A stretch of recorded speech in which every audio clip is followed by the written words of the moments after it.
Amena. Rero turashimiye Imana, nanjye mfite ishimwe mu gitondo cy'uno munsi kuko Imana yaturinze muri iki cyumweru. Cyari cyumweru kigoye, kirimo indwara, abantu barwaye barembye, abana bacu batameze neza ndetse n'umufasha arembye, ariko Imana yaradukijije. Ubu ngubu nubwo hakirimo kuboneka intege nkeya, ariko hari imirimo myinshi ikomeye Imana yakoze n'ishimwe. Turashimira Imana rero ko yaduteranije uyu munsi. Tugiye rero kumva ijambo ry'Imana. N'ubundi nkuko twari twabivuze, uyu munsi turafite topic yo kwigisha ijambo ry'Imana ku bigendanye n'abakozi bakora umurimo w'Imana mu nzu y'Imana. Nkuko rero twari twabivuze, hari wari wabajije ikibazo abaza niba abadamu bakwiriye kuba abapasiteri, bakwiriye kuba ababishopu, bakwiriye kuba cyangwa se bemereye kubwiriza imbere y'amateraniro. Icyo nicyo cyari ikibazo bari bafite abantu. Hanyuma rero turaza kugerageza kwiga turebe icyo ijambo ry'Imana ribivugaho, hanyuma n'ibyo Imana yemereye ababyeyi cyangwa se abamama gukora mu rusengero n'ibyo itabemereye. Imana yacu nishimwe. Ikintu abantu bakwiriye kumenya nuko ntabwo Imana yabujije abadamu kubwiriza ijambo ry'Imana, kuko barahari babwirije ijambo ry'Imana. Nta nubwo yababujije kuba bakorera Imana, kuko barahari abadamu benshi bakoreye Imana. Ariko hari responsibility zimwe na zimwe Imana yahaye abantu bamwe, iravuga ngo izi ni responsibility zanyu, itabitewe nuko abandi batabishoboye, itabitewe nuko abandi byabananira cyangwa se batabikwiriye, ahubwo ariyo mahitamo y'Imana. Imana yahisemo nkuko n'abantu bahitamo ibintu bakavuga ngo ibi nibyo duhisemo ko bigenda uku, ibi nibyo duhisemo ko bigenda uku, niko n'Imana yateguye. Imana irategura, iravuga ngo hari abo nemereye kuzambera abatambyi, hari n'abo ntemereye kugira ngo bazaba abatambyi, bazakora indi mirimo mu nzu y'Imana. Ubwo rero abantu benshi iyo batekereje bagiye mu myumvire ya leadership y'insengero, babizana muri gender equalities. Sometimes ugasanga bashaka kumvisha ko kuba umugore ataba pasiteri bisobanuye ko umugore ari uko atabishoboye, ari uko atabikwiriye, ari uko ari ibintu by'icyubahiro bidakwiriye abadamu, nk'aho abadamu bo nta cyubahiro bakwiriye. Ariko siko bimeze. Turaza rero kubiganira, turebe impamvu Imana yabikoze gutyo, turebe n'impamvu dukwiye kubyubaha gutyo. Ibi kuva Imana yarema isi igashyiramo umuntu, yahaye leadership umugabo uhereye mu itangiriro. No mpamvu niyo dusoma Bibiliya, ikintu cyose utabonye mu itangiriro nta nubwo uzakibona mu iherezo. Imana yacu nishimwe. Ijambo ry'Imana, promise zose, leadership yose utaboneye mu itangiriro, nta handi hantu na hamwe uzigera uyisanga, kuko ibintu byose turi kugendamo ni ibintu byahereye mu itangiriro. Imana ivuga uko isi yiremye, nuko izabaho, nuko bizagenda, ndetse inategura ugucungura. Yesu yaje kuducungura, ari promise yatangiriye mu itangiriro. Rero ibintu byose dufite, ibintu byose dukora ni ibintu byahereye mu itangiriro. Niyo mpamvu na Yesu aza, hari ibintu yagiye ahindura mu mategeko yari yarashyizweho mu gihe cya Mose ubwo Abisirayeli bavaga muri Egiputa. Hari ibyo yagiye ahindura, abivuga ukundi gutomoye, aravuga ngo sinaje gukuraho amategeko, ahubwo naje kuyasohoza. Kubera ko amategeko yashyizweho kugira ngo ayobore abantu kuzageza ubwo Kristo azaza akabereka inzira cyangwa se objective imigambi Imana ifite ku muntu ndetse ifite no ku murimo wayo. Rero uhereye isi nk'uko dusanzwe tubizi, tutitaye ibyo siyansi ivuga, tugendeye ku bya Bibiliya, isi imaze imyaka 626.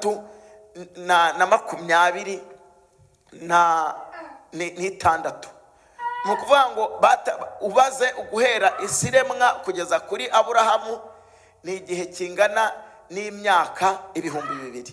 Uhereye kuri Aburahamu ukageza kuri Kristo nayo ni 2000. Uhereye kuri Kristo ukageza uyu munsi tumaze kugera 2026. Bishaka kuvuga ngo isi imaze imyaka neza yuzuye 626. Uhereye muri iyo myaka yose, Mu 1853 niho isi yagize umupasiteri wa mbere w'umudamu, biturutse kuri activisme yari yabayeho y'ibintu bigendanye na gender equalities. Amaceci rero amwe kugira ngo agaragaze ko ari kugendana n'iyo isi igeze, bafata umwanzuro wo gusengera umudamu bita Antoinette Brown. Niwe wabaye pasiteri wa mbere i New York wasengewe, aba umudamu wa mbere usengewe kuba pasiteri. Icyo gihe rero ntabwo nta jambo basomye muri Bibiliya rishyigikiye icyo gikorwa bakoze, babikoze gusa kugira ngo bagendane n'aho isi igeze. Icyo gihe rero kibayeho, umupasiteri abayeho nyuma yabwo hashize igihe kirekire, n'ubundi amaceci ari kwibaza ibintu bibaye ni ibiki, bari kuvuga ko ibintu bibaye ari amahano, ari ibintu bitari bikwiriye. Ariko kuko isi yari itujyana itwerekeza aho tugeze uyu munsi, byagize imbaraga kugeza ubwo insengero nyinshi cyane zagiye nazo zibyinjiramo. Bamwe barabikora, abandi barabihakana, kugeza na n'uyu munsi tugenda twumva amatorero yari yarabyamaganye avuga ko ibyo bintu nta hantu byanditse muri Bibiliya.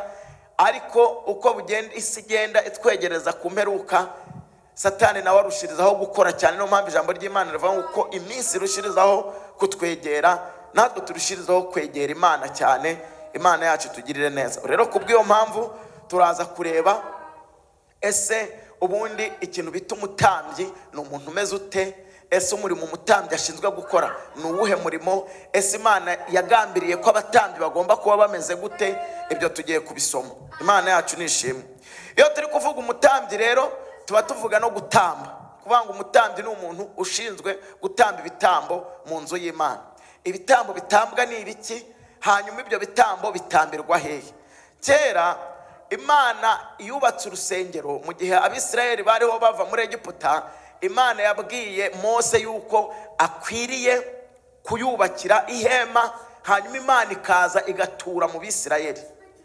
Nibwo bwa mbere gahunda y'urusengero, urusengero rwa mbere rwabaye mu isi, rwabereye mu butayu ubwo Abisirayeli bari bari kuva muri Egiputa bajya i Kanani. Imana iravuga ngo habeho ihema nze ndituremo, hanyuma abantu bajye bankorera bakoreye muri iryo hema. Imana ibwira Mose ngo atoranye abana bo mu muryango wa Lewi. Uwo Lewi Lewi ni umwana w'umuhungu ukomoka ni ukuvuga ngo Imana yabwiye Mose yuko agomba gutoranya umwana wo mu muryango wa Lewi ariko ukomoka mu nzu y'uwo bita Aroni. Aroni niwe wari umwana umwe yari mukuru wa Mose. Hanyuma Imana ibwira Mose ngo azarebe mu muryango wa Lewi. Ubwo bishaka kuvuga ngo muri uwo muryango wa Lewi, Lewi n'umwana, ubundi Lewi n'umwana wa gatatu wa Yakobo ukomoka ku mudamu bita Leya.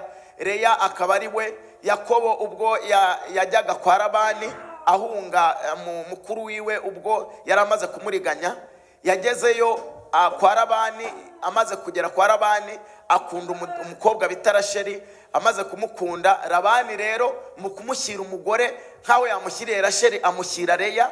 Amaze kumushyira Leya rero asanga yamuhaye umugore utari we. Hanyuma arongera akorera Rasheli indi myaka 7 kugira ngo bamumuhe.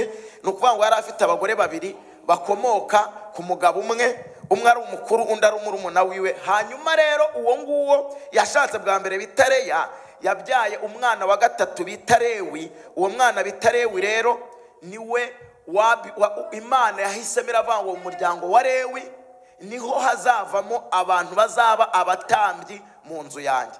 Ni ukuvuga ngo Yakobo yari afite abana 12 b'abahungu, afite n'umwe w'umukobwa bita Dina, ariko badakunze kuvuga cyane. Ariko Imana kubera ko ari Imana ireba imbere y'abantu ikareba ibyo batekereza n'ibyo bibwira n'imigambi yabo, ni nayo mpamvu yihisemo ibintu bihitamo mu bumana bwayo. Hejuru y'ibyihisemo nta kindi dukwiye kurenzaho ngo tuvuge ngo cyakoze ngo yaba ngo yari yahisemo ibi ngiza gukora ibi ngibi. Iyo dutangiye gutekerereza Imana tuba turi kunyuranya n'ubushake bwayo. Imana ifite impamvu yahisemo mu muryango wa Lewi, ikavuga ngo sinabakomoka kwa Lewi bose, ahubwo abo mu nzu ya Aroni bonyine nibo bazaba batambye mu nzu yanjye. Bishaka kuvuga iki rero? Ntabwo Imana yari isuzuguye umuryango wa Yuda, ntabwo Imana yari isuzuguye umuryango wa Manase, yari isuzuguye undi muryango wari wo wose, ahubwo yo yararebye iravuga ngo abantu bazantambira ibitambo mu nzu yanjye bazakomoka mu muryango wa Lewi kandi bave mu nzu y'uwo bita Aroni. Ni ukuvuga ngo nubwo mu muryango wa Lewi ari Imana yari yahisemo, ntabwo yahisemo abo kwa Lewi bose, ahubwo yaravuze ngo abakomoka mu nzu y'uwo bita Aroni niho hazavamo abatambyi. Imana yacu nishimwe. Guhera uwo munsi rero Mose atoranya, nanone Imana iramusobanurira ngo abo ngabo bo mu nzu ya Aroni nabo ugomba gutoranyamo abana b'abahungu gusa, nubwo harimo n'abakobwa, ariko Imana iba specific, iravuga ngo muri abo bana n'ubundi bo mu muryango mu nzu ya Aroni uzatoranyemo abahungu gusa, bazaba ari bo batambyi mu nzu yanjye, hanyuma ngo ubeze ubatunganyirize kuba abatambyi bo mu nzu y'Imana.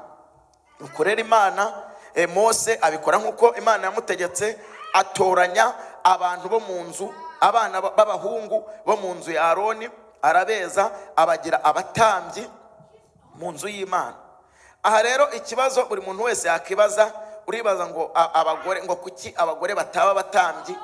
Ngo dukurikije isezerano rya kera, niki abagore babaye abatambyi ryari? Ese abatambyi bishatse kuvuga iki? Ubundi Imana yashyizeho abantu, urumva abantu bakoraga ibyaha, abantu bagendaga bacumura, Imana ishyiraho abantu bazajya bahagararira Imana. Noneho umuntu wakoze icyaha bakamutambira ibitambo by'ibyaha kugira ngo Imana imubabarire, bakamera nk'abantu bahagarariye Imana muri icyo gihe, kugira ngo nibajya babwira Imana ibyo Abisirayeli bakoze, Imana ibyumve ibabarire abo bantu bacumuye. Baba rero abatambyi. Imana yubaka inzu, ishyiramo design, iravuga ngo aha hantu hazajya hagera gusa umutambyi wenyine, nta wundi muntu uzahakandagiza ibirenge. Kandi noneho mu icyo gihe byari ibintu bitoroshye, iyo wibeshya gukahakandagiza ibirenge no gupfa warapfaga. Nuko nguko hari hakomeye hameze gutyo. Bivuga ngo rero wagombaga kuhagera uri umwana wa Aroni, niryo tegeko rya mbere. Kandi muri abo bana ba Aroni uri umuhungu, nibyo bitivuguruza, bidasubirwaho. Abisirayeli babyubashye uko nguko, ntibigera na rimwe batekereza ikindi. Nta n'uwigeze yibaza ngo igihe. Niyo mpamvu iyo dutekereza ibi bintu nta marangamutima tugomba kuzanamo. Iyo ibintu by'Imana ubizanyemo amarangamutima, uhita utangira kubihuza n'imyumvire y'abantu, ugatangira kubihuza n'imitekerereze yabo, bigatuma utandukana n'ubushake bw'Imana. Kuva icyo gihe rero Abisirayeli bagiye mu butayu bayobowe n'umuryango wa Aroni, aribo bari abatambyi mu nzu y'Imana. Ahera cyane hakandagirwaga n'abana ba Aroni gusa batoranijwe, hanyuma abandi bose bakajya bumvira amateraniro inyuma aho ngaho. Ahera cyane hagera umuntu umwe. Naho rero hari hafite kondisiyo, nubwo uri mu batoranijwe bo mu muryango wa Lewi mu nzu ya Aroni, byagusabaga kuba wejejwe neza, nta kantu na kamwe wiciraho urubanza imbere y'Imana. Bikagusaba ko kugira ngo ukandagira ahera cyane, wejejwe rwose, utunganye rwose, kuko ugiye kujya mu cyumba Imana ituyemo. Imana yacu nishimwe. Hanyuma kubera ko umuntu igihe cyose ari umunyabyaha, bagiraga n'amakenga, bakavuga ngo kubera ukuntu aho hera h'Imana hari ahantu hatinyitse, bamushyiragaho ikiziriko, bakavuga bati ntawamenya, ashobora kuba yacumuye, ashobora kuba atitunganije neza, kandi nta wundi muntu wemerewe kuhakandagira. Mwumva uko kuntu hari hameze. Niyo mpamvu bisaba kugira ngo tumushyireho ikiziriko, naramuka hageze akahapfira kubera ibyaha yakoze, tubashe kubona uburyo turi buze gukura umurambo ahera h'Imana. Nta kundi babigenzaga nyine, barakururaga ikiziriko, bakumva atanyeganyeze, bakamenya ko yapfuye, bakamukurura nta muntu winjiyemo, bakamusohokana hanze bakoresheje ikiziriko. Nuko aho hantu hari hatinyitse, nuko aho hantu hari hakomeye.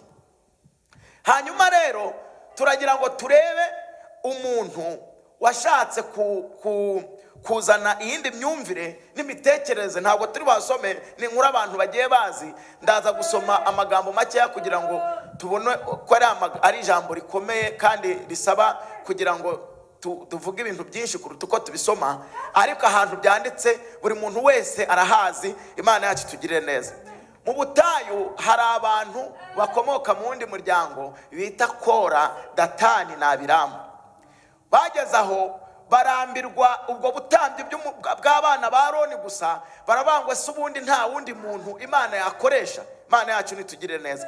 Biyumva ko nta wundi, ngo Imana ivugana n'aba gusa, aba nibo bishyira imbere, aba nibo bigira bitangaza.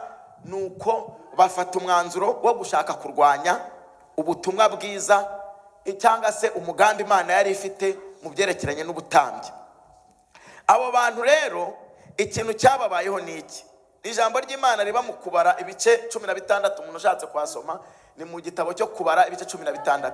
Abo bagabo rero Kora, Datani na Abiramu baravanga ibyo ngibyo, ntabwo tubyumva ngo iryo terabwoba ryanyu ryo kuvuga ko nta wundi muntu w'umutambyi, nta wundi muntu wayobora, nta wundi muntu wakora. Bashaka kurwanya iby'Imana yari yaragambiriye. Umuntu wese wabigerageje muri icyo gihe ntabwo byamuguye amahoro.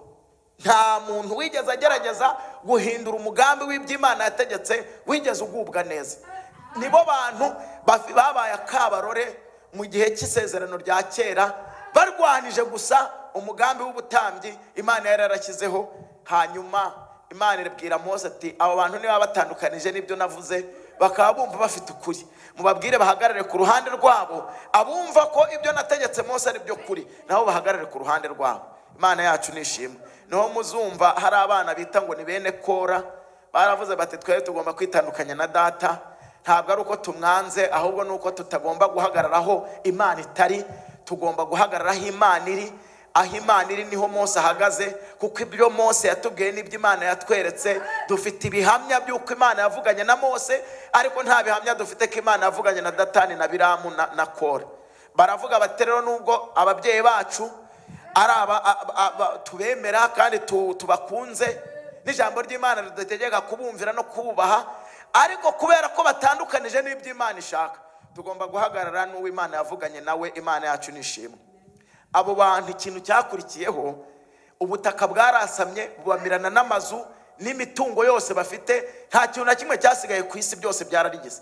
Imana irongereye hameza ubutaka n'ibiti birahasubira, hamera nk'ahantu hasanzwe. Imana yacu tugirire neza. Abo nibo bantu ba mbere barwanije icyo gikorwa cy'ubutambyi, bumva ko nabo bababo. Hanyuma kumugaragara izuba riri kuva, Imana ihita ibarigitisha, bagenda munsi y'ubutaka. Imana yacu biturinde.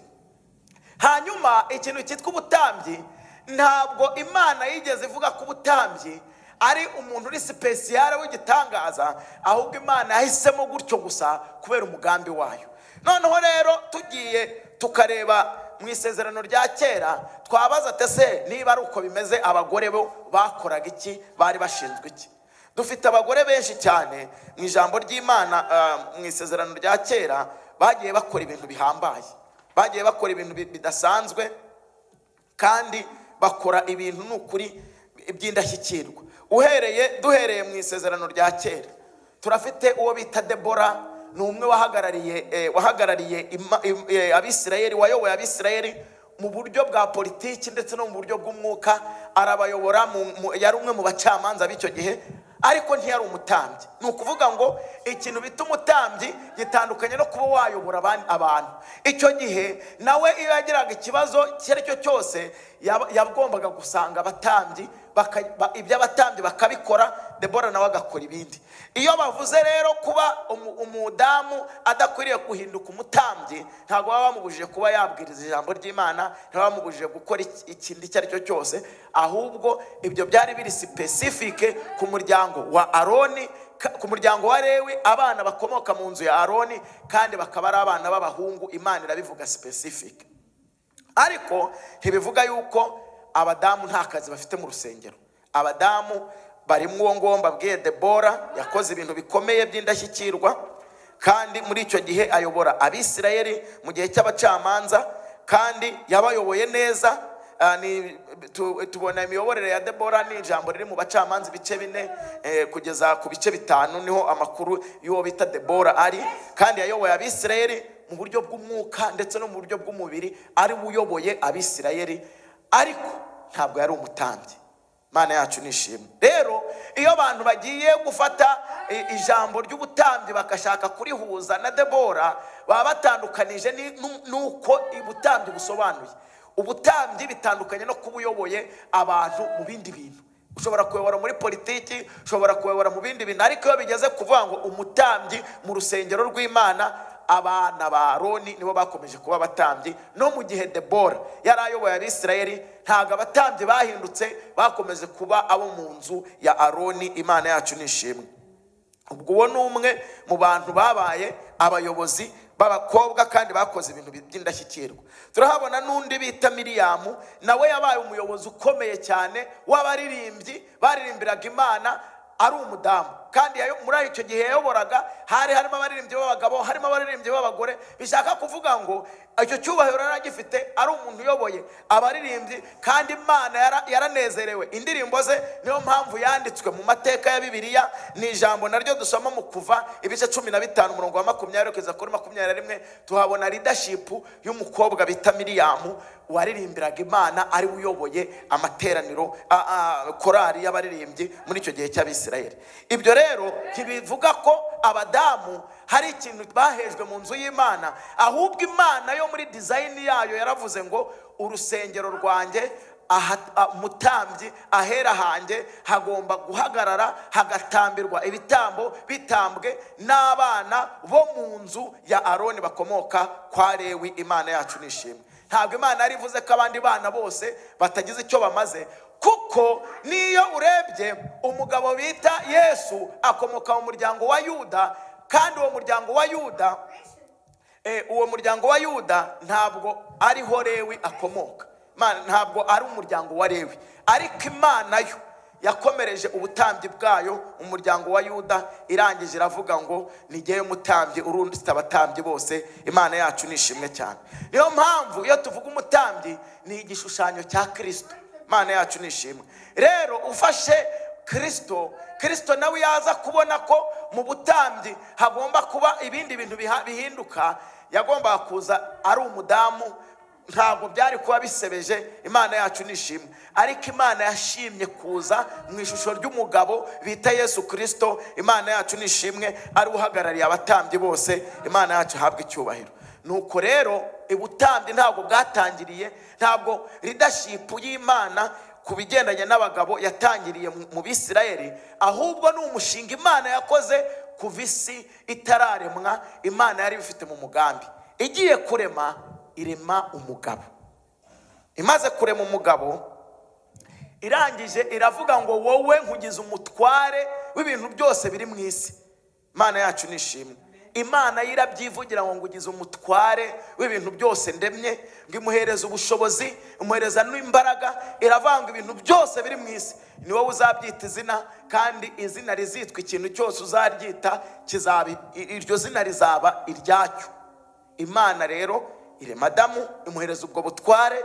Igihe kigeze imuremera na Eva, irangije iravuga ngo uyu rero niwe uhinduka umudamu wawe, muzabana. Hanyuma ngo Imana Adamu na Eva iragenda ibashyira muri Edeni. Imana yacu nishimwe. Hari ibintu rero ngira ngo tutekerezeho.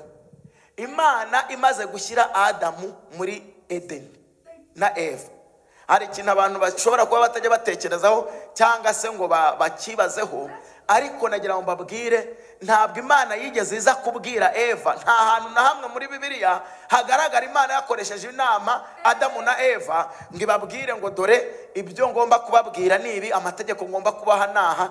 Imana yabwiye gahunda y'iby'isi n'ibizakorwa, ibyo kwirinda n'ibyo kutirinda, ibibwira Adamu Eva adahari, atararemwa. Imana yacu nishimwe. Ibwira Adamu uti nkugize umutware, nkugize umutegetsi w'ibintu byose namaze kurema, kandi hejuru y'ibyo ngibyo nagira ngo ngutangarize yuko hari ibiti muri iri cyamba, muri iyi ngobyi ya Edeni nkushyizemwo biribwa n'ibitaribwa, kuko harimo ibyo uzarya bikakuzanira urupfu. Imana yacu nishimwe. Ibyo Imana ibibwira Adamu, Eva ntiyari ahari. Igihe rero cyarageze, Eva nawe Imana iramurema, imuhereza Adamu. Adamu aramubona, aravuga ati aka ni akara ko mu mara yanjye, ni akagufwa ko mu magufa yanjye, azitwa umudamu kuko azitwa umugore kuko avuye mu mugabo. Hanyuma ubuzima bwabo buratangira, baba muri Edeni. Hanyuma rero ntabwo Bibiliya igaragaza ahantu Adamu yaganiriye na Eva amubwira ibyo Imana yamubwiye kubw'igiti, ariko ikintu kigaragara nuko Eva yarazi amakuru y'ibiribwa n'ibitaribwa ku munsi umunsi ahura na Satani. Bishaka kuvuga iki? Nka responsable w'ubuzima bw'ibintu byose byari biri mu isi, nk'umuyobozi wabyo, yabwiye Eva ati rero Eva mudamu wanjye, dore gahunda zo muri iri shyamba uko rimeze. Muri iyi ngobyi ya Edeni, Imana igihe wowe wari utaraza yambwiye hano ko hari ibyo kurya hakaba n'ibyo kutarya, hari ibyo kwegera n'ibyo kutegera. Kubw'iyo mpamvu uzirinde, ntuzigere na rimwe urya cyangwa ngo ukore kuri iki giti, kuko umunsi wagikozeho cyangwa ukakiryaho no gupfa tuzapfa, niko Imana yatubwiye. Rero umunsi Eva yanyarukaga agiye muri Edeni ari gutembera, ngo aza guhura na Satani yaje mu ishusho ry'inzoka. Ngamaze guhura na Satani, ngo hanyuma Satani rero aramubaza ati se mudamu uri gutembera hano uva aho ujya hehe, amakuru yawe? Aramubwira ati ahangaha niho dutuye, niho Imana yadushyize, ni uku nguku tubayeho. Aravuga ati ngewe ariko hari ibintu njya numva wagira ngo hari simbizi neza. Imana yarababwiye ngo ntimuzigere na rimwe murya ikintu icyo ari cyo cyose muri iri shyamba. Hanyuma kandi si uko Satani atarabizi, ahubwo Satani ni umuriganya. Igihe cyose aza kubaza ibyazi, ariko akigira injiji nk'aho atabizi. Umudamu rero nawe ikigaragara ko amakuru y'ibyo muri Edeni yari yarayabwiwe neza, yasobanukiwe. Aramubwira ati reka reka reka, wakubwiye gutyo yarakubeshye. Imana ntiyigeze tubuza imbuto zo muri iki n'ishyamba, ahubwo Imana yaravuze ngo hari ibyo tukwiye kurya n'ibyo tudakwiye kurya. Ati ibyo tutakwiye kurya turabyirinda. Atase nk'iki, ati dore iki giti iki ngiki Imana yaratubwiye ngo ntituzaryeho ntituzanagikoreho, kuko ngo n'umunsi twagikozeho no gupfa tuzapfa. Imana yacu tugirire neza. Iyo rero ufashe umwanya wo guhereza Satani umwanya ngo uganire nawe, uba umwiteje. Niyo mpamvu tudafite impamvu n'imwe yo guhagararana na Satani ngo tugire ibyo tuvugana nawe. Imana yacu nishimwe. Nta mwanya wo kuvugana na Satani tugomba kugira, nta mwanya wacu tugomba gupfusha ubusa tuganira nawe, kuko ntabwo yaducunguye, ntazaducungura, yaravumwe, yakiriweho iteka. Nta mpamvu yo guhagararana nawe tuganira. Umunsi umudamu yahagararanye nawe akagirana nawe ikiganiro, niho ibibazo byaje. Hanyuma aramubwira ati reka reka, Imana yarabashutse. Kagira inkuru yadushutse gute? Yarayizi neza ko umunsi muzarya kuri iki giti mutazapfa, ahubwo muzahumuka amaso mukagira ubwenge nk'ubwayo, ku buryo no kurema muzatangira kurema.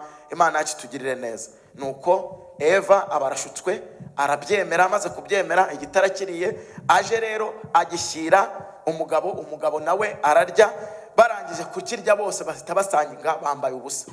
Impamvu mvuze iri jambo rero ni iki? Ntabwo ndi kuvuga ko ibibazo twagize byaturutse kuri Eva, ahubwo ndi gushaka kubabwira uburyo umugabo ari we responsable y'ibintu byose biba, kubera ko ari we Imana yagize responsable. Tugiye kwifashisha ijambo ry'Imana rero. Ijambo ry'Imana turi buze gusoma riri mu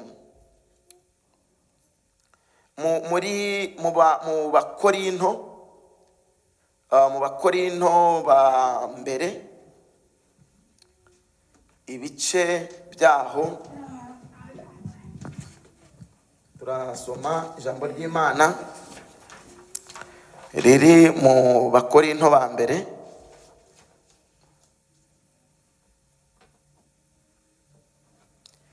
igice cyaho reka duhere mu Befeso. Abefeso ibice 5 umurongo wa 24. Ibice 5 by'Abefeso, umurongo waho wa 24 haranditse ngo ababwira ko umugabo ari reka dusome nkurishije Bibiliya kugira ngo tubyumve. tubyumve neza. Abefeso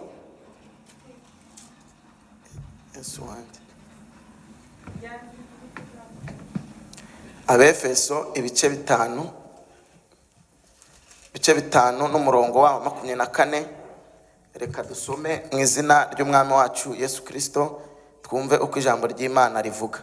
Haravuga ngo ku murongo wa 24 ngo ariko ngo nk'uko itorero rigandukira Kristo aba ariko abagore bagandukira abagabo babo muri byose. Mana yacu nishimwe. Hanyuma ngo aha naho ngo nk'uko duhere ku murongo wa 23. Duhere ku murongo wa 23 kugira ngo tubyumve neza. Niho nashakaga guhera ahubwo. Umurongo wa 23 aravuga ngo kuko umugabo ari umutwe w'umugore we, ngo nk'uko Kristo nawe ari umutwe w'itorero, ngo ari ryo mubiri we, ni nawe mukiza waryo. Ariko nk'uko itorero rigandukira Kristo aba ariko n'abagore bagandukira abagabo babo muri byose. Imana yacu nishimwe. No kuvuga ngo Imana iza kuvuga iby'itorero yavuze ko umutwe w'itorero ari Kristo. Imana yacu nishimwe. Ariko irangije iravuga ngo umutwe w'umugabo ivuga ko umutwe w'umugabo ari Kristo. Reka twongere dusubiremo tubyumve neza. Ngo kuko umugabo ari we mutwe w'umugore, ngo nk'uko Kristo ari umutwe w'itorero, ngo ari ryo mubiri, ari we mubiri. Reka dusome rya jambo nari mbabwiye turisome nanone mu Bakorinto ba mbere ibice dusome mu Bakorinto ijambo rimeze neza nk'iri ngiri riri mu Bakorinto ba mbere ibice 11 umurongo wa 9. Bakorinto ba mbere ibice 11 umurongo wa 9. Bakorinto ba mbere ibice 11 umurongo wa 9. Reka dusome twumve. Umurongo wa 9 haravuga ngo kandi ubwo nari kumwe namwe Bakorinto ba mbere nayinsomye Bakorinto ba kabiri. Bakorinto ba mbere ibice 11 umurongo wa 9. Bakorinto rwandiko Pawulo andikira Abakorinto ibice 11 umurongo waho turasoma umurongo waho wa 9. Kadusome mu izina ry'umwami wacu Yesu Kristo. Haravuga ngo kandi umugabo, reka duhere ku murongo wa 7. Haravuga ngo umugabo ntakwiriye gutwikira umutwe kuko ari ishusho y'Imana, ngo n'ubwiza bwayo, ariko umugore niwe ubwiza bw'umugabo we. Ngo kuko umugabo atakomotse ku mugore, ahubwo umugore ari we wakomotse ku mugabo, kandi umugabo ntiyaremwe kubw'umugore, ahubwo umugore yaremwe kubw'umugabo. Imana yacu nishimwe. Hari amagambo asobanura ko Imana mu mugambi wayo yagize umugabo umuyobozi w'itorero. Aravuga ngo nk'uko tubisomye ngo umugabo ngo ntatwikira ku mutwe we, ngo kuko ari ishusho y'Imana. Imana yacu nishimwe. Ni ukuvuga ngo umugabo niwe uhagarariye Imana mu rusengero. Imana yacu nishimwe. Aravuga ngo kubw'iyo mpamvu rero ngo ku murongo wa 9 ngo umugabo ntiyaremwe kubw'umugore, ahubwo yaremwe kubw'umugabo, ahubwo umugore niwe waremwe kubw'umugabo. Ngo nicyo gituma umugore akwiriye kwambara ikimenyetso cyo kuganduka, igitambaro ku mutwe. Imana yacu nishimwe. Aha Imana ari kuvuga ku byerekeranye n'ubuyobozi bw'umugabo. Imana yereka abantu yuko umugabo ari ishusho y'Imana kandi yaremwe mbere, hanyuma umugore akaremwa mu mugambi wo kugira ngo aze gufasha umudamu. Imana yacu nishimwe. Bishaka kuvuga iki rero? Bishaka kuvuga ko umugabo ari we mutwe uhagarariye itorero mu cyimbo cya Kristo mu isi. Imana yacu nishimwe. Bigashaka kuvuga ko umugabo ari we mutambyi Imana yatoranije, nkuko muri iki gihe nkuko yatoranije abo mu muryango wa Aroni mu gihe cy'isezerano rya kera. Icyo gihe kavuga ngo abo mu muryango wa Aroni gusa, mu muryango wa Lewi bakomoka mu nzu ya Aroni b'abahungu nibo bazaba batambyi. Kandi iyi leadership ntabwo yatangiriye aho, ahubwo yatangiriye mu itangiriro, ngo kuko Imana yafashe umugabo imugira ishusho yayo, ngo hanyuma irema umugore kubw'uwo mugabo. Hanyuma ni nayo mpamvu hamwe twavugaga rero hari ijambo musanga abantu mwese na Bibiliya nikivuga ngo icyaha cya Adamu. Imana yacu nishimwe. Impamvu bakigira icyaha cya Adamu ni iki kandi atari we wacyadukanye? Ni ukubera ko ari we wari responsable, wagombaga kuba yararinze uwo mudamu icyo gihe kugira ngo ajye kuvugana na Satani, ariko ntibyabaho. Kubw'iyo mpamvu rero icyaha cyazanwe, ijambo ry'Imana vanga icyaha nk'uko icyaha cyazanwe n'umuntu, kandi icyo cyaha kikaba cyarazanwe ni ukuvuga ngo cyaturutse kuri Eva, ariko kubera ko responsable uyoboye icyo gihe yari Adamu, Imana ivuga ko ari icyaha cya Adamu, ntiyakigira icyaha cya Eva, kubera ko Eva ntabwo ari responsable. Imana yacu nishimwe. Icyo ni ikintu kindi kigomba kumvikana. Iyo umudamu n'umugabo babangana mu myumvire nk'uko Imana ibitekereza, mu byerekeranye na leadership yo mu nzu y'Imana, icyaha cya Eva cyagombaga kumubarwaho, ubundi Adamu agasigara yigaramiye. Bakaba bati iki cyaha nubwo cyaje cyadukanwe na Eva niwe wakizanye, ariko Imana yaravuze ngo icyaha cyadukanwe na Adamu. Imana yacu nitugirire neza. Kubera iki? Kubera ko Adamu niwe wari responsable. Imana yacu nishimwe. Ni nayo mpamvu bavuga ngo Adamu wa mbere yatuzaniye icyaha, Adamu wa kabiri, Adamu bishaka gusobanura umuntu. Imana yacu nishimwe. Ariko niryo zina ryahawe Adamu, umugabo. Imana yacu nishimwe cyane. Rero ngo nk'uko icyaha cyaza responsable wacyo yabaye Adamu, ariko siwe promoteri w'icyaha, ariko kuko yari responsable bihita bimujya ku mutwe. Imana yacu nishimwe. Rero nagira ngo turebe abantu bagerageje gukora ibintu bitandukanye n'iby'Imana ishaka n'ingaruka byamubayeho. Ijambo ry'Imana aho twavugaga ku byerekeranye no kuzanwa n'icyaha cya Adamu, ni ibintu biri mu ijambo riri mu Baroma ibice 5:12. Ariko ntabwo tugiye kwasoma, ahubwo ndagira ngo turebe abantu batekereje ko nabo bashobora kuba batambyi bagakora iby'Imana yavuze ko badakwiye gukora, bakabikora nubwo bari abagabo. Imana yacu nishimwe. Niyo mpamvu ngira ngo mwumve, ntabwo kuba umutambyi Imana kuba yarahisemo ko abatambyi b'abagabo ntabwo ari uko abandi bari aho ngaho bari abantu baciriritse, oya, ahubwo ni umugambi w'Imana. Ntabwo dukwiye kubaza Imana ngo kuki wabikoze uko nguko, ngo kuki wabigenje uko. Iby'Imana ikora byose babikoze ikabona ko ariko bikwiye kugenda. Iyo utekereje kurwanya iby'Imana yagambiriye gukora, uba uri kwikururira akaga gato kihuse. Turebe umugabo bita Sawuli. Sawuli yaragiye kurwana ndibaza ari Abafilisitiya cyangwa se aba Midiyani, sindi kwibuka urugamba yaragiyeho, ariko icyo nshaka kugira ngo turagira ngo turebe ibyamubayeho. Igihe kiragera uko Abisirayeli mbere uko bagenda bagomba gutamba ibitambo, hanyuma umutambyi wari uhari muri icyo gihe yitwaga Samweli ngo atinda kuhagera. Hanyuma Sawuli akomanga ku gatuza arabati ko ndi umwami w'Abisirayeli bose, nkaba ari jye muntu ukomeye w'igitangaza, impamvu ni ihe yambuza gutamba? Imana nitugirire neza.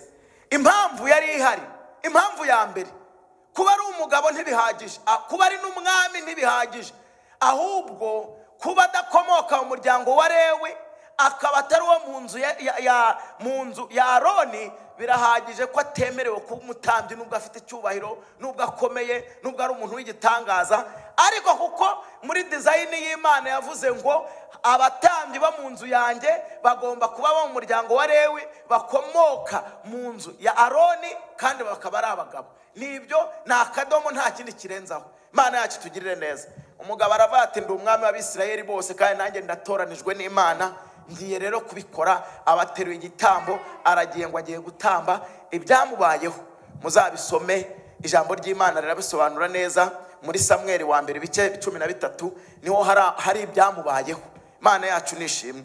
Ndashaka kongera nkabaha abandi kwihuta kugira ngo ngende babwira ko ndashaka kugira ngo tuze gusoza mumenye icy'Imana yagambiriye ko tutakwiriye kugira ibindi bintu twongeraho ngo dushaka ndi makomanteri n'ubundi bubwiriza butumwa, kuko ntabwo kuba Imana yaravuze ngo abatambyi bagomba kuba abagabo ntabwo yatesheje agaciro abagore. Ahubwo nuko Imana nuko yabishatse, nuko yabigambiriye, nuko yabigennye. Imana yacu nishimwe. Imana niyo yaremye umuntu, ni nayo izi ikintu yashyize mu muntu. Buriya hari Imana yo izi icyo yashyize mu mugabo itashyize mu mugore. Ni nayo mpamvu yafashe izo leadership zose izihereza umugabo, igenda ibihamya ihereye mu itangiriro kugeza mu byahishuwe. Yagiye igaragaza ko abagabo ari bo bagomba guhagararira ubutambyi bw'Imana. Imana yacu nishimwe. Nkuko twabisomye bivuga ngo umugabo ni ishusho y'Imana. Imana yacu nishimwe cyane. Iryo jambo ry'Imana rero tugiye gusoma undi muntu twabonye umugabo bita Sawuli. Yari umwami, ari umuntu ukomeye, ari umugabo, ariko atujuje kondisiyo z'ubutambyi. Kuko kondisiyo z'ubutambyi ntabwo ari amashuri, ntabwo ari ukuba uri umwami, ntabwo ari ukuba uri umuntu ukomeye ukomoka mu muryango w'abantu bifite. Ugomba kuba waba uri umukene cyangwa nta kintu ushoboye, ariko ukomoka mu muryango w'umugabo bita Lewi, kandi uva mu nzu y'umugabo bita Aroni, kandi kiyongereho uri umugabo. Nibyo nta kindi. Sawuli rero ibyo ntiyari abyujuje. Icyakurikiyeho ibyamubayeho muzabisoma muri Samweli ibice 13. Hanyuma turareba undi mugabo wa kabiri. Nawe ni umugabo bita umwami Uziya. Umwami bita Uziya nawe tumusanga mu gitabo cy'ingoma ya kabiri ibice 26 umurongo wa 16 kugera ku murongo 26 umurongo wa 16 kugeza ku 21 niho haboneka amakuru y'umwami bita Uziya. Uyu mwami Uziya yari umwami wimye ingoma ari mutoya, atangira akorera Imana, ahindura ibintu neza, agarura ubwami bw'Imana muri Isirayeli. Hanyuma abantu ngo amaze arakomera, abantu baramwubaha, abantu bamugira igitangaza ko yari umwami w'Abayuda. Muri icyo gihe Isirayeli yari yaracitsemo kabiri. Hari Abayuda bari bafite umurwa mukuru wabo Yerusalemu, hari n'indi miryango yindi isigaye yari ifite umurwa mukuru i Samariya. Ariko ubwo bamwe babitanga na mwami w'Abisirayeli. Ubwo umwami w'Abisirayeli yabaga ari umwami ufite kapitali i Samariya, hakaba n'umwami w'Abayuda wari ufite kapitali yiwe i Yerusalemu. Hanyuma rero Uziya yari umwami w'Abayuda, capital city i Yerusalemu. Hanyuma uyu mwami arakomera, yimye ingoma ari mutoya, yamaze imyaka 52 ayoboye Abisirayeli. Hanyuma rero ngo umunsi umwe Satani aramuriganya, abyuka yigize igitangaza, aba aragiye ateruye icyotero, arakingura yinjira hera h'Imana ngo agiye gutamba ibitambo. Baramubwira bati nyabuna havugiye gukora amarorerwa. Bati ninde umvugisha ngiye ko ndi umwami w'Abisirayeli? Bati nyamara uri umwami w'Abisirayeli, ariko ntabwo ukomoka mu muryango wa Lewi, ntabwo mu b'Imana yateguye kuba abatambyi urimwo. Arabati kuba ndi umwami bimpereza kwinjira aho nshatse, binyemerera gukora icyo nshatse. Nimumbisa barabasunika bigezayo. Ngo akihagera ahera h'Imana. Imana yacu nishimwe. Hagenewe guhagarara abahungu ba Aroni, ngo ahita azana ibibembe mu maso hiwe. Imana yacu nitugirire neza.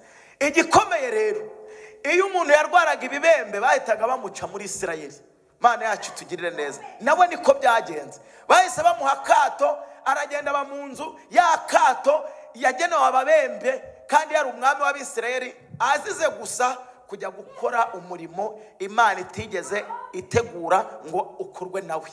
Baranamusobanuriye, nubisoma baramusobanuriye bati Uziya, aha hantu uje ntabwo wemerewe kuhaza, uri umwami ariko nturi umutambyi. Imana yacu nishimwe. Hari abo Imana yaremeye kuba abatambyi, irabitangaza. Mubo yatangaje nturimo. Ukomoka mu muryango wa Yuda, ntabwo ukomoka mu muryango wa Lewi. Imana yacu nishimwe. Ramubwira ati rero kubw'iyo mpamvu ibintu ukoze ni ibintu bidahwitse, ni ibintu bidakwiriye. Imana ihita yohereza ibibembe, yuzura ibibembe mu maso. Imana yacu tugirire neza. Uwo ni uwundi wa kabiri mbabwiye. Wa gatatu nabanje mbabwira Kora na Datani na Biramu barabigerageje bararigita.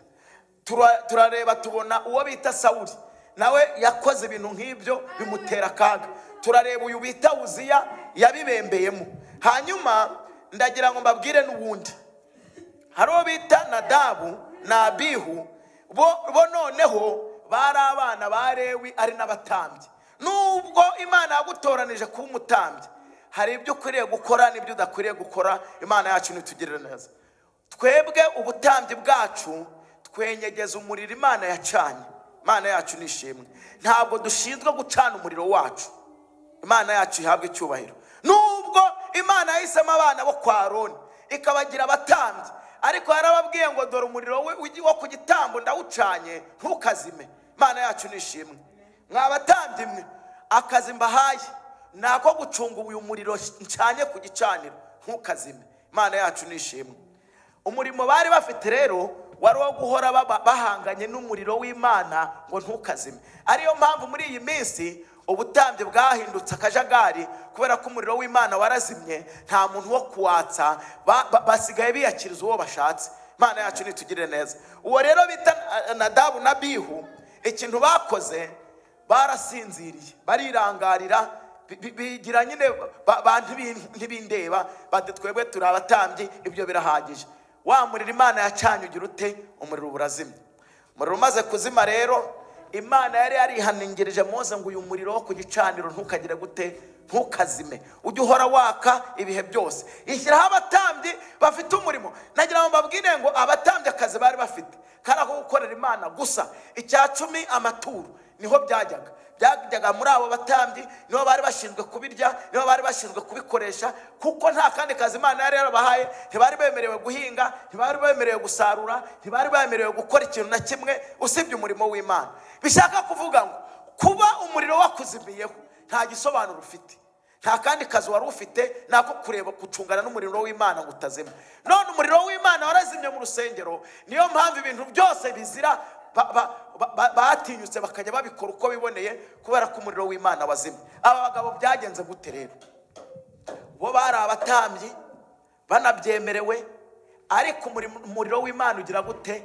Ubazimiraho. Umaze kubazimiraho rero, nkaho bahamagaye Imana yawucanye, kanababwira ko ari izajya uwucana, bahita bigira intyoza bati harya twe turi abatambyi kandi n'umuriro iwacu tujya ducana. Si umuriro se, si umuriro usanzwe se? Bazana agashirira baba baracanye. Bakimara gucana ngo bose umuriro w'Imana urabatwika, uko ari babiri baba barapfuye. Nubwo ari abatambyi, nubwo bakoraga ibyo bazi, ariko bakoze ibintu Imana itigeze batoranyiriza gukora.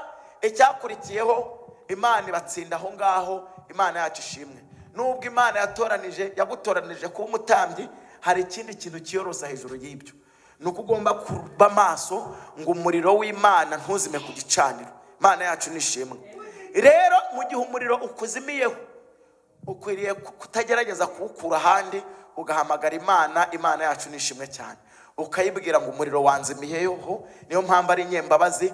Imana umuriro wakuzimanye mu intege nke zacu irazizi, irongera kandi ikaducanira umuriro wayo. Imana yacu nishimwe. Ntabwo ndi bukomeze mvuga iby'abantu bagiye bahura n'akaga muri ibyo bintu, ahubwo nagira ngo nze dutekereze bati noneho uyu munsi ubutambyi buhagaze gute? Imana yacu nishimwe. Ntabwo Imana yigeze hindura ubutambyi.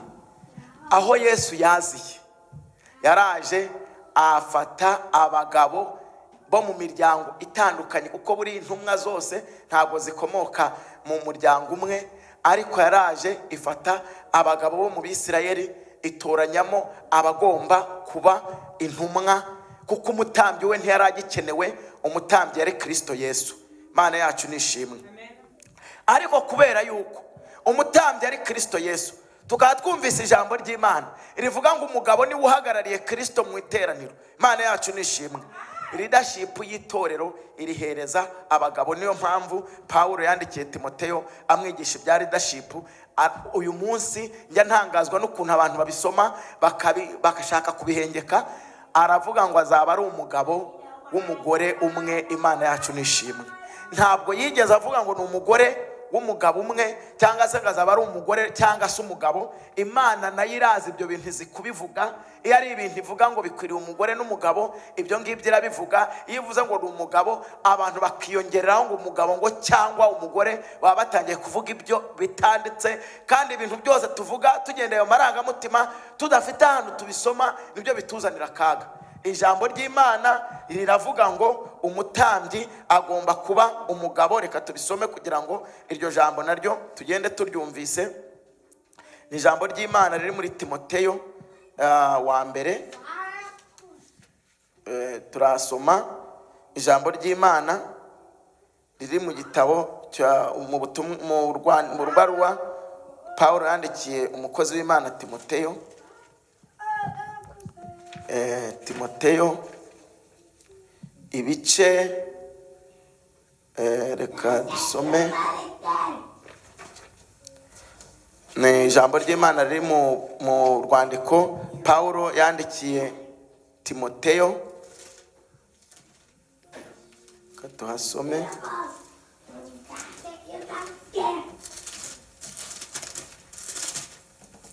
Urwandiko rwa mbere Pawulo yandikiye Timoteyo.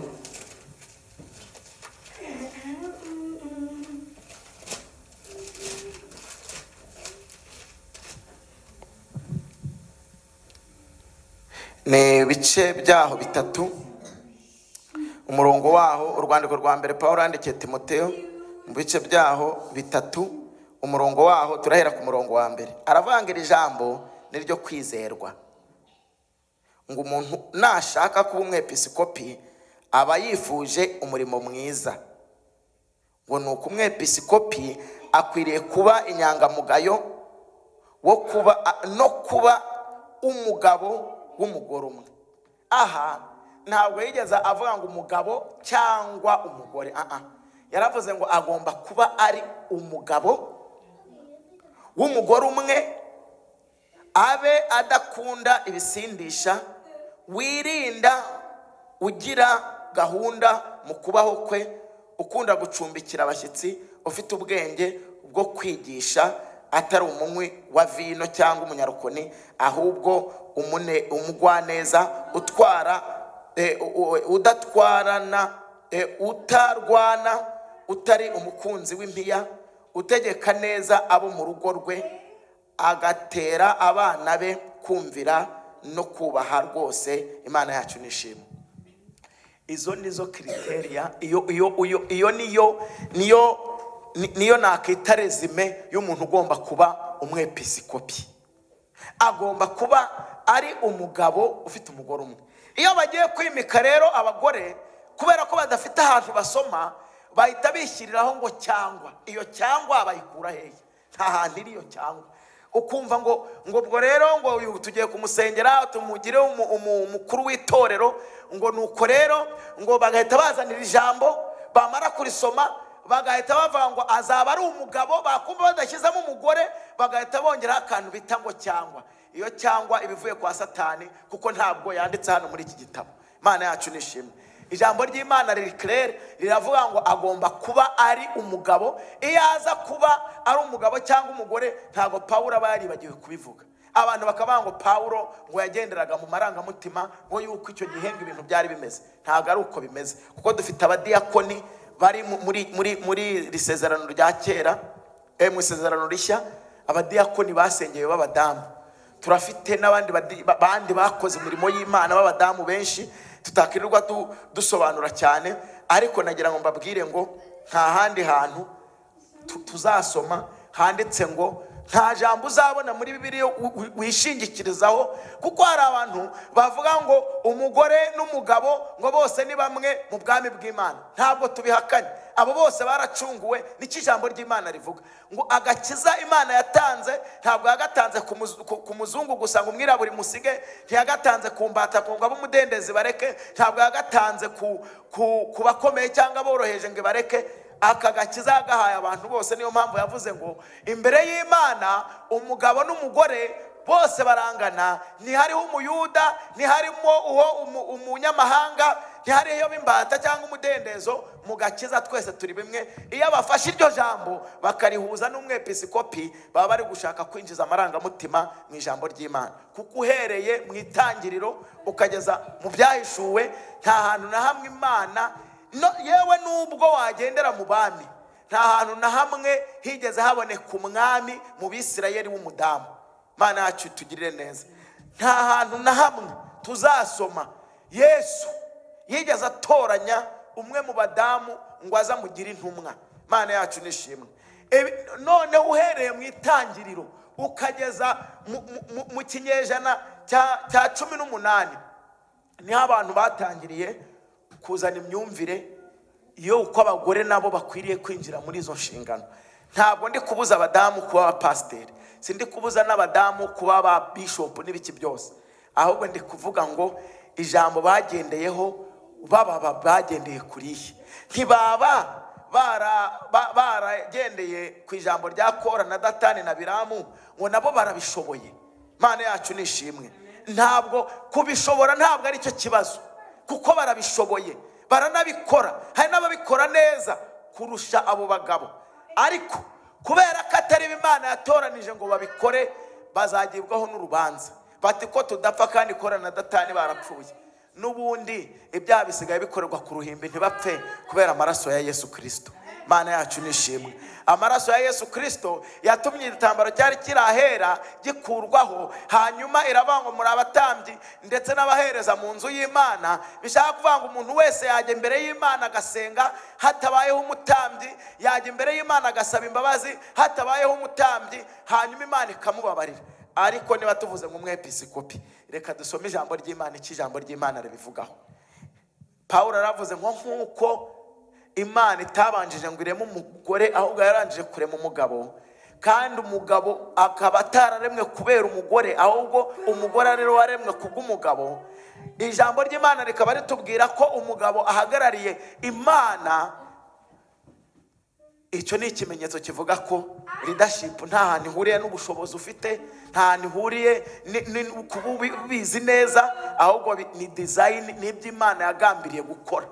Kuko ntabwo dusoma ngo tubone ko umugabo, ntabwo urubanza Sawuli yaciriwe ari uko igitambo yatambye yagitambye nabi. Oya, yari abifite, yahoraga amenya uko babitamba, yari abizi, yabikoze nk'uko bikwiriye. Ariko kubera ko atari we Imana yagize umutambyi, adakomoka mu muryango w'abatambyi, ibyo byahise bimukiraho ikibazo hagati yiwe n'Imana. Uyu uzi ntabwo bamubujije gutamba kubera ko atabishoboye. Bamubwiye bati nyabuna, Imana yahisemo umuryango wa Aroni ko ari ugomba kuba umutambyi, ibyo uje gukora si ntabwo ari ibyawe. Abati icy'ingenzi nuko mbishoboye, kandi nkaba ndi umwami w'Abisirayeli, ntihagire uza kumvugaho. Imana ye ubwayo irimanukira imutera ibibembe. Rero wakwibaza ngo ko babikora kandi umurimo w'Imana ukaguka. Ndagira ngo mbabwire, Imana yavuze ko n'ibuye ryakora, ibuye ryakora, n'indogobe yarakoze, na rusake yibukije Petero. Ibyo bintu rero sindi kugereranya umudamu n'ikindi kintu, ariko ndi gushaka kuvuga ngo iyi Imana yagambiriye ko ikintu kigomba kuba gutya, ntabwo ugomba kuza ngo ugitekereze ukundi kuntu ukoresha amarangamutima. Niyo mpamvu ntabwo kuba umudamu atabaye pasiteri bikojeje isoni. Imana yacu nishimwe. Nkuko n'ubundi abana ba Aroni aribo bari abatambyi, nabo byabagizeho ingaruka igihe umuriro wabazimiragaho bagashaka gucana uwabo bikuriye mu ziko. Ibintu byose ukora ugomba kubikora mu cyubahiro cy'Imana kandi mu mugambi Imana ifite mu bantu. Niyo mpamvu ijambo ry'Imana nta hantu na hamwe ryigeze rigaragaza umugore nk'umunyantege nkeya, ariko ryaravuze ngo umugore azajya afasha umugabo. Imana yacu nishimwe cyane. Rero iyo mu bicuritse ukundi kuntu bagashaka kuvuga ngo ahubwo noneho umugabo arahindutse umufasha mu itorero, ibintu baba babicuritse. Bishaka kuvuga ngo leadership nibihera kuri Kristo ikamanukira ku mugabo, none mukamufashe umugabo mukamukura mu kimbo cya Kristo mukahatereka umugore. Imana iraza kunyura hehe? Imana yacu nitugirire neza, kuko ibyo Imana ivuga ibibwira umugabo, umugabo akabibwira umugore. Imana yacu nishimwe.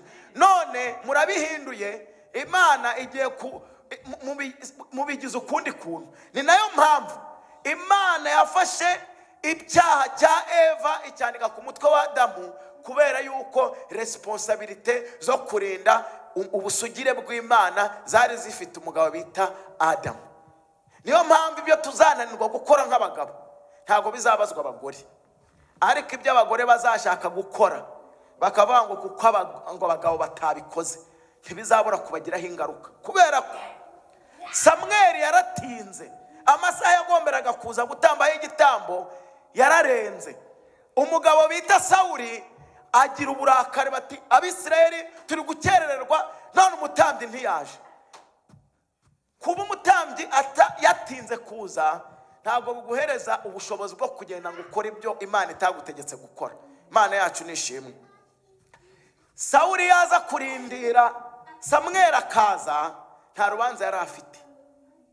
Urubanza rwari gusigarana na Samweli n'Imana.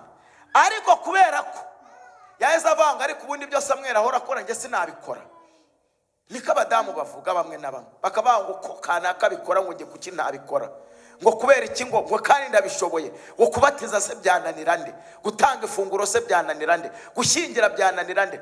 Ntabwo ikibazo ari cyo kunanirwa, nta nubwo ikibazo ari cyo kutabishobora. Abadamu bashoboye na byinshi cyane abagabo badashoboye, ariko ikibazo ni ikihe? Imana yaguhaye izo nshingano. Imana yacu nitugirire neza.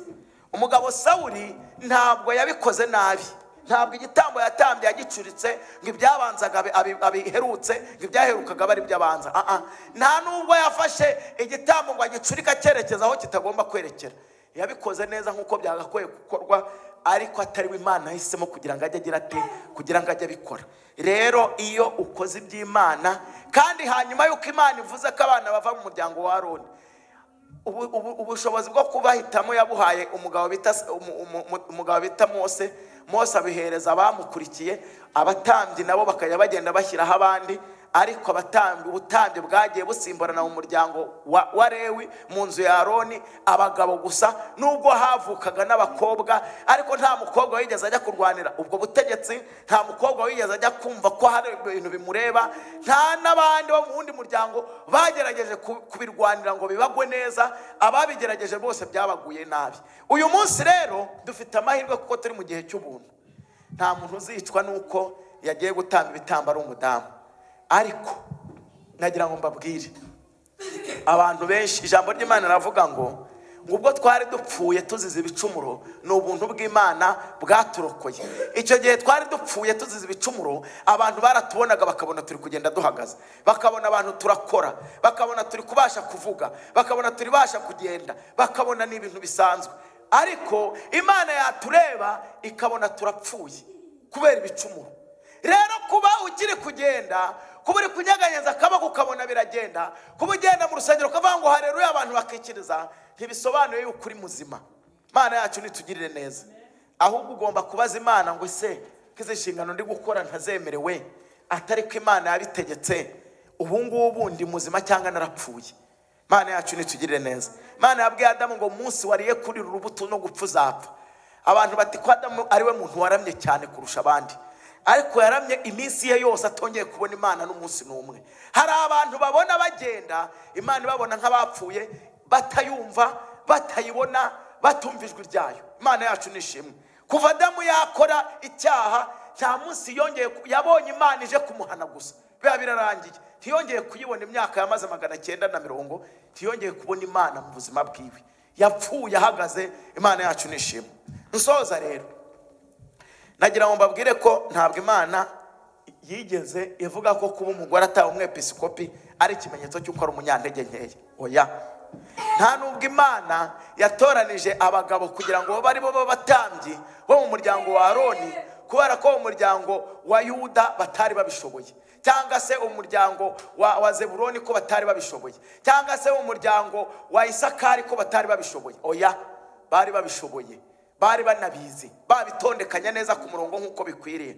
Ariko Imana iravuga ngo mpisemo umuryango wa Lewi bo mu nzu ya Aroni. Nta nubwo bari bose, rero umuntu Imana ibyo yabivuze uko nta kindi cyo kurenzaho. Imana yaremye Adamu bwa mbere, nta kindi cyo kurenzaho. Pawulo yarasobanuriye abantu arababwira ngo umugabo niwe mutwe, ngo nk'uko Kristo ari umutwe w'umugore, nk'uko Kristo ari umutwe w'itorero. Abivuga gutyo, nta kindi tugomba kurenzaho. Rero iyo dushatse kurenzaho ibindi, hanyuma twanakora ishyano, twajya kwimika abo bapasiteri b'abadamu, tugahita twifashisha rya jambo riri muri Timoteyo wa mbere ibice 2-3, tugahita turyifashisha tukavuga ngo ngazaba ari umugabo, tugahita twongera ngo cyangwa umugore. Oya, mujye mushyiraho umugabo, murekereho ibyo ngibyo, niko Imana yabivuze. Ibirenze hejuru y'ibyo nibyo twongereye bitanditse muri Bibiliya. Nimushaka ibindi tuzabishaka ahandi, ariko ntituzabyitirira Imana. Tuzamenye yuko ingaruka zabaye kuri Kora na Datani zishobora kuba zaratubayeho ntitubimenye, kubera ko turi mu gihe cy'ubuntu. Imana idahita ihaniraho. Birashoboka yuko twaba turi gutamba ibitambo, tukabitamba nka Uzi, tukaba twarabembye, tukaba tutabizi. Ibyo byose nibyo tugomba kwibaza, ngo ese ko ndi umudamu nkaba mbitamba ibyo bitambo nabaye iki? Imana yacu tugirire neza. Ko ndi umudamu nkaba mbikora nabaye iki? Cyangwa se ko ndi umupasiteri nkaba nimika abadamu nabaye iki? Ibyo ngibyo ni wowe n'Imana, ariko byibura uzajya unasobanura aho wabikuye kugira ngo twese tuhabone. Kubera ko Imana rero ari uko yabihisemo, ntabwo yabihisemo itesheje agaciro umugore, kuko twabonye ba Debora bakoze ibintu. Hari n'umugabo wakoze ibintu byinshi cyane bikomeye nasomye. Abana b'umugabo bita Filipo, abakobwa b'umugabo bita Filipo, barababwiriza butumwa b'igitangaza, babahanuzi ari abakobwa.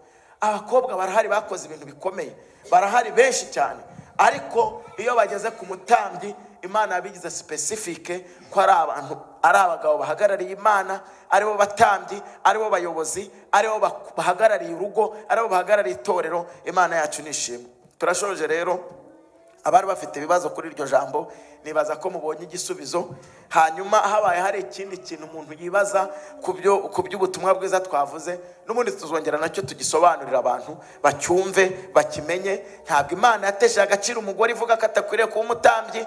Nta nubwo Imana yatesheje agaciro imiryango 11 y'Abisirayeli, ahubwo Imana yaravuze ngo abo mu nzu abo mu muryango wa Lewi bakava mu nzu ya Aroni nibo bazaba batambyi. Ntabwo yavuze ko abandi ari abanyabyaha, ntiyavuze ko abandi batabishoboye, ahubwo nuko yabigambiriye.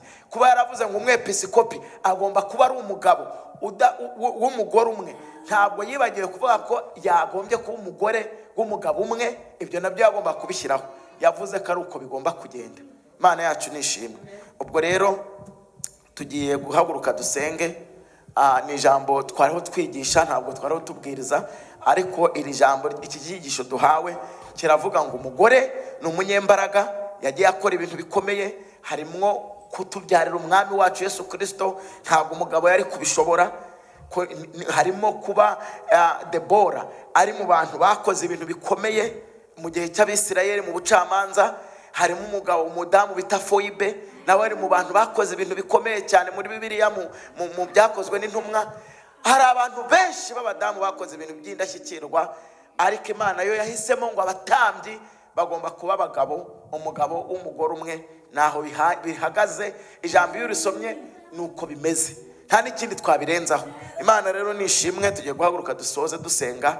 Umuntu wese wumvise iri jambo ukaba wumva hari ikibazo ufite, ni ukuri Imana n'Umwuka Wera uba muri twebwe tuzafatanyiriza hamwe kugira ngo igisubizo cyawe kiboneke. Imana yacu ishimwe. Reka dusenge. Mana yacu turagushimiye. Ntabwo dufite icyo kukubaza ku byo wagambiriye gukora. Abagerageje kukugisha impaka ngo babikore uko babyumva, bagendeye mu marangamutima, bagendeye ku ntege nkeya